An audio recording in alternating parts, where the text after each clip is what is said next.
Você já conheceu alguém que parece ter um dom natural com os animais? Uma pessoa que mesmo em silêncio, consegue ganhar a confiança de criaturas que normalmente fogem ao menor sinal de presença humana? Fala galera, aqui é o Drake, e hoje no Abismo do Medo, a gente vai conhecer a história de uma jovem cuidadora de animais silvestres, que encantou milhares com a sua conexão única com as raposas, até que passou a enfrentar uma onda pesada de assédio e ódio online, que mudou a sua vida para sempre.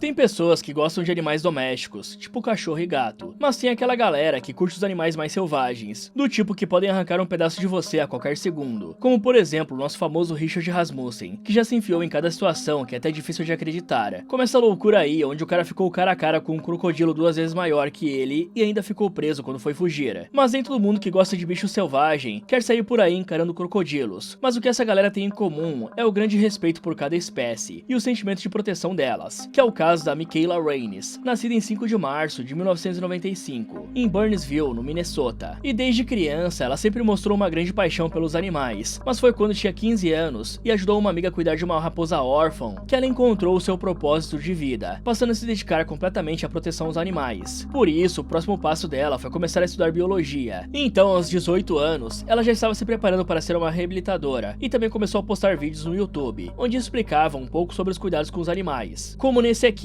onde ela conta um pouco sobre os cuidados necessários que ela tem com a sua tartaruga de estimação. E pouco tempo depois, a garota resgatou sua primeira raposa de uma fazenda de peles, e esse resgate só serviu para reforçar ainda mais a sua vontade de combater a crueldade dos animais. Assim, aos 21 anos, ela conseguiu uma licença do Departamento de Agricultura dos Estados Unidos, que a autorizava a gravar e comercializar raposas. Mas mesmo que pudesse vender os animais resgatados, vender para qualquer pessoa estava fora de cogitação. Por isso ela só fazia negócios com abrigos ou pessoas com histórico de responsabilidade comprovado, de preferência com licenças similares às dela. Com o tempo, ela foi crescendo nesse meio, e no começo de 2016, já tinha reabilitado e realocado 10 raposas filhotes. Em abril do mesmo ano, ela conseguiu a aprovação para manter as raposas na casa da sua mãe, que ficava em uma área rural. Mas para isso, o condado de Lakeville colocou a condição de que ela também morasse lá, e só mantivesse 3 raposas ao mesmo tempo. Só que é claro que ela acabou passando desse limite, por simplesmente amar esses animais. Tanto que em janeiro de 2017, uma das suas raposas de estimação, chamada Note, acabou fugindo, e Michaela ofereceu uma recompensa de $1000 para qualquer um que pudesse ajudar a trazê-la de volta. Mas a última vez que Note foi vista, estava com outra raposa, o que fez a cuidadora acreditar que ela tinha se acasalado. E bom, como passou do limite imposto pelo condado, a cidade começou a considerar revogar a sua licença. E para se ter noção da índole dela, a Michaela não negou que isso era verdade, mas explicou que a sua paixão levou a manter mais animais na propriedade. E para os amantes de bichinhos, às vezes as coisas funcionam igual ao coração de mãe, onde sempre cabe mais um. Mesmo assim, a cidade acabou revogando a licença, mas isso virou um empurrão para que ela largasse a faculdade de veterinária e se jogasse de cabeça em um projeto que já vinha matutando há muito tempo, sua própria ONG, a Save a Fox Rescue. As pessoas que já a acompanhavam gostaram da ideia e a apoiaram, doando cerca de $60 mil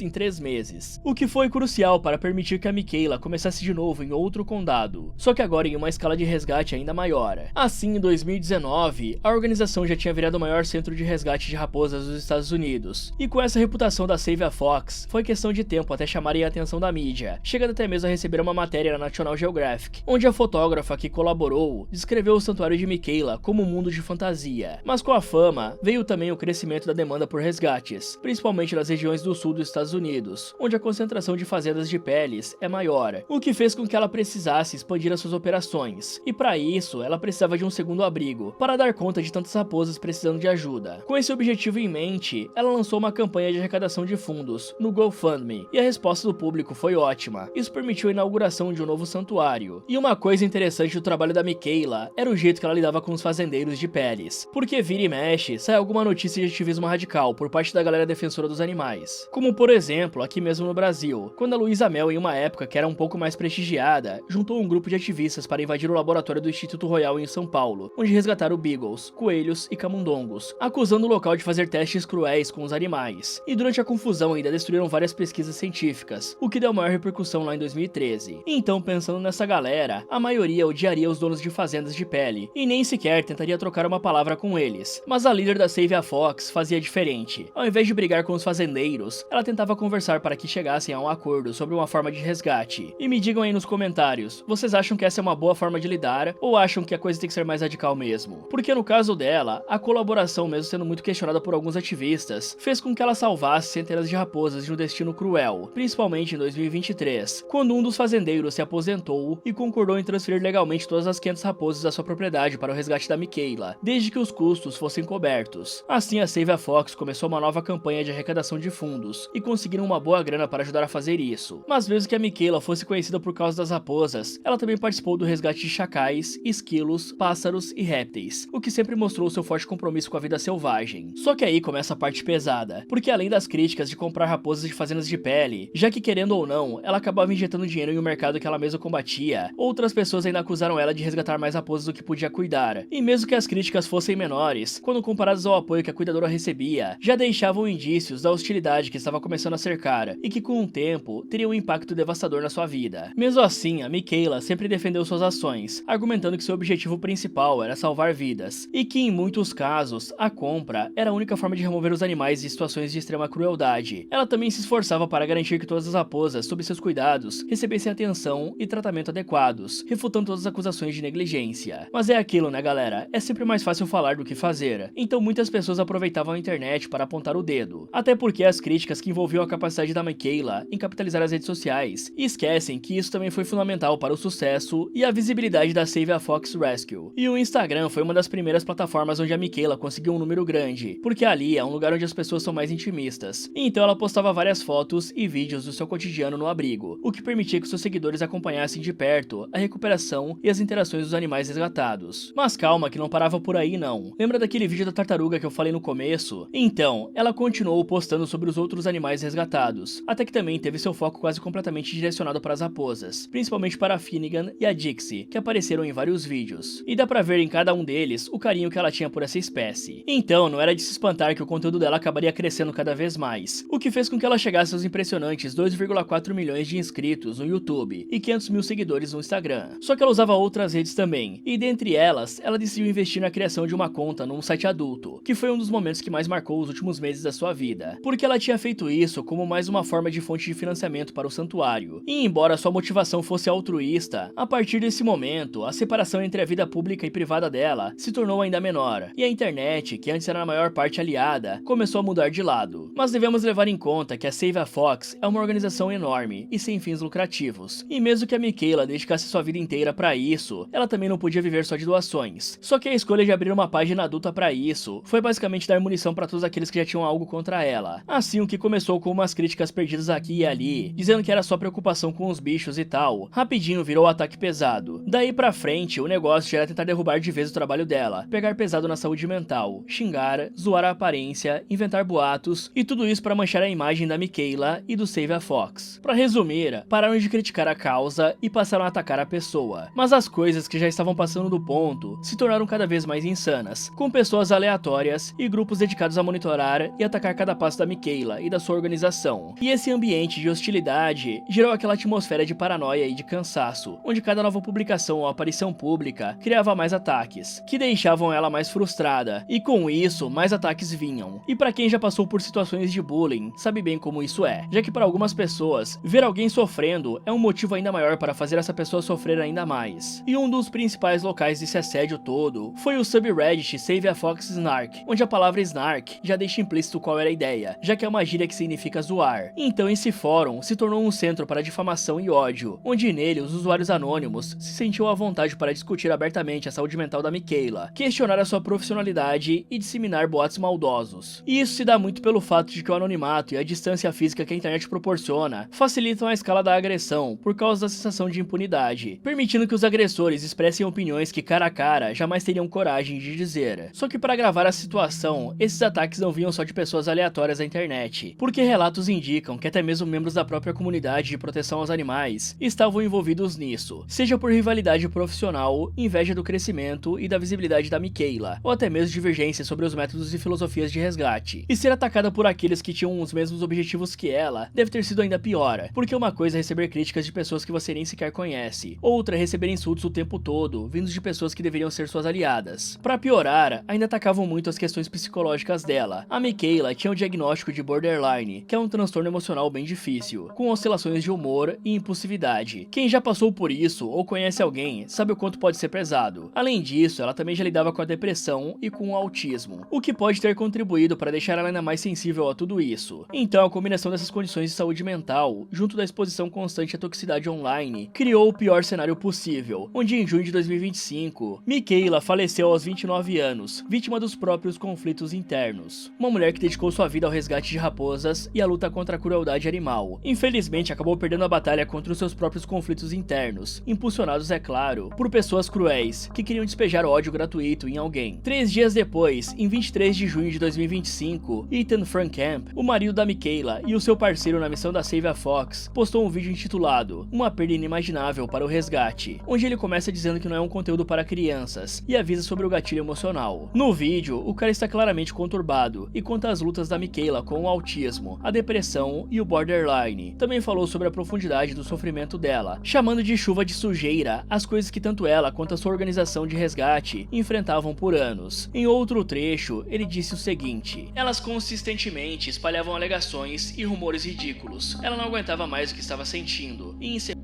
sua vida. Mas a decisão dele de compartilhar esses detalhes dolorosos da vida da sua esposa não foi fácil, como podemos ver no vídeo. Mesmo assim, o Ethan sentiu a necessidade de falar sobre isso, buscando conscientizar as pessoas sobre o impacto do cyberbullying e a importância da saúde mental, mesmo que para isso precisasse expor a situação mais traumática da sua vida, onde até mesmo chegou a falar sobre seus esforços desesperados para tentar trazê-la de volta. E enquanto ele lutava para salvar a vida da sua esposa, as notificações de comentários de ódio e difamação continuavam a chegar. Isso diz muito sobre o quanto devemos nos fiscalizar sobre as palavras e ações, porque elas sempre afetam alguém, e às vezes até mesmo as coisas que parecem mais bobas podem ferir profundamente outra pessoa. Por isso, se só tiver algo ruim pra dizer, é melhor ficar calado, principalmente quando se trata de uma pessoa que não tinha feito mal a ninguém. Ela simplesmente estava seguindo a sua vida e se esforçando para continuar com aquilo que mais amava fazer. E mesmo que a criação de uma conta em um site adulto possa ser um ponto fora da curva, as pessoas que não gostavam dela podiam simplesmente não seguir suas redes sociais e fingir que ela não existia, ao invés de atacá-la, mas muitos preferiram a pior coisa possível. Por isso, não foi à toa que a notícia do falecimento da Michaela e o vídeo do Ethan tenham gerado uma reação tão imediata nas redes sociais, ainda mais no Reddit, já que era ali onde estava a maior comunidade tóxica contra ela. Isso fez a página Save a Fox Snark finalmente ter que encarar as consequências do que estava rolando. Muita gente ali começou a cair na real e pensar no que tinha feito, porque nesse tipo de grupo, muita gente só entrava na onda de ódio sem nem sequer saber a história de verdade. Todos iam no embalo só para se sentir parte de algo, sem nem imaginar que esse tipo de atitude pode ter um peso gigante na vida real de alguém. E infelizmente, isso é muito mais comum na internet do que a gente gostaria. Mas ao mesmo tempo, muitos usuários expressaram a sua raiva pela comunidade e pela forma como a cuidadora foi tratada, fazendo surgir uma petição para remover a Save a Fox Snark, e que ganhou força muito rápido, acumulando milhares de assinaturas em poucas horas, forçando a moderação a privar o subreddit. Só que é uma pena que uma tragédia precisou acontecer para que tomassem alguma providência. Mesmo assim, a Michaela deixou um legado forte, porque sua paixão e dedicação à proteção aos animais, já que o impacto do trabalho dela na conscientização sobre a indústria de peles e no resgate é inegável. Ela salvou centenas de vidas de raposas e outros animais também, e ainda educou milhões de pessoas através dos seus vídeos. Além disso, a Save a Fox Rescue vai continuar sob a liderança do Ethan, que se comprometeu a levar adiante o trabalho da sua esposa, junto de Finnegan, a raposa preferida da Michaela. Mas para mostrar o quão sério é o assunto do cyberbullying, eu vou contar um pouco sobre um outro caso que aconteceu alguns anos atrás, dentro do próprio nicho de pessoas que entregam suas vidas ao resgate de animais. Foi o que aconteceu com a taiwanesa Tien Chin Chong, que sempre sonhou em ser uma veterinária e acabou se formando na melhor universidade do país com a nota mais alta, e dentre todas as possibilidades que tinha, ela escolheu trabalhar em um abrigo de cães. E por causa da sua paixão, ela se mostrou ser uma funcionária exemplar, sempre se preocupando e se esforçando para conseguir lares para os bichinhos, mas nem todos conseguiam isso, e com o tempo ficavam mais velhos, o que dificultava ainda mais a adoção. Assim, em determinada época da sua carreira, Tien deu uma entrevista para uma TV local, onde contou sobre a primeira vez que viu um animal sendo sacrificado, e como isso a fez chorar a noite toda depois que foi para casa. O problema é que em pouco tempo depois disso, as pessoas descobriram uma coisa macabra. A veterinária já tinha sacrificado cerca de 700 cachorros em 2 anos, então já sabem como é, né? As pessoas caíram em cima dela, chamando-a de açougueira e até de a bela finalizadora. Mas antes que você também venha com paus e pedras pra cima da Tien, precisamos fazer uma coisa que pessoas da época não fizeram, que é entender a razão pra isso. Primeiramente, a veterinária não tinha um cargo de chefia dentro do abrigo, então ela não finalizava os animais por vontade própria. Segundo, que todas as pessoas ao seu redor sempre disseram como ela amava os animais. E isso reflete até mesmo um terceiro ponto, que era o fato dela chorar todas as vezes que um cachorro era sacrificado. Além disso, ainda tem uma questão de quantia de animais que se pode abrigar, similar ao que eu contei agora sobre o que aconteceu com a Michaela. O abrigo onde a Tien trabalhava passava pelo mesmo problema, então chega em um momento em que se tem muitos cães idosos que dificilmente vão ser adotados, enquanto que vários outros mais jovens estão abandonados na rua. E esse é um problema real em Taiwan, porque muitas pessoas abandonam os bichinhos que vão parar nas ruas, e além de ficarem doentes, acabam procriando, fazendo o número de cães nessa situação aumentar ainda mais. E o número de animais sacrificados por ela não era astronômico dentro dessa realidade, porque era uma medida adotada por todos os abrigos. Então, por mais que seja realmente chocante imaginar que alguém sacrificou 700 cães, também é preciso lembrar que a Tien era apaixonada por esses animais, tanto que ela nunca tirava o horário de almoço, só para poder dar mais atenção aos cães e melhorar as suas vidas. Então imagine você sendo obrigado a finalizar os animais por pura questão de logística e acabar se tornando o inimigo número 1 do país, por simplesmente não entenderem que você odeia fazer isso. O resultado foi que a Tien não conseguiu aguentar a pressão das pessoas, dizendo que ela iria para o inferno por gostar de finalizar os animais e que era uma pessoa cruel. Então, em 5 de maio de 2016, ela tomou uma decisão trágica e permanente e deixou uma carta, onde um trecho dizia o seguinte: "Eu espero que a minha ida faça com que vocês percebam que os cachorros abandonados também são vidas. Espero que o governo entenda a importância de controlar o problema. Por favor, valorizem a vida." O caso dela repercutiu tanto que logo em fevereiro do ano seguinte, saiu uma nova lei em Taiwan, tornando ilegal o sacrifício de animais abandonados. Além disso, o orçamento para os abrigos aumentou em 40%, e o valor de multa para aqueles que abandonam os animais de estimação também aumentou bastante. Se bem que, na minha opinião, pessoas assim deveriam ser presas. Então o que nos resta é o lembrete de que por trás das telas existem seres humanos com sentimentos e vulnerabilidades, e a facilidade com que o ódio e a difamação podem se espalhar online, e o terrível resultado que isso pode ter. Isso é uma lição que a sociedade precisa aprender, porque como vimos, a Michaela não foi o primeiro caso envolvendo cyberbullying, e infelizmente, provavelmente não será o último. Fala galera, se você está passando por um perrengue, não guarde só pra você. Ligue para o CVV no 188, tem gente de verdade para te ouvir, e fique de olho em quem está por perto também. Às vezes uma conversa pode salvar a vida. Muito obrigado por assistir e até o próximo.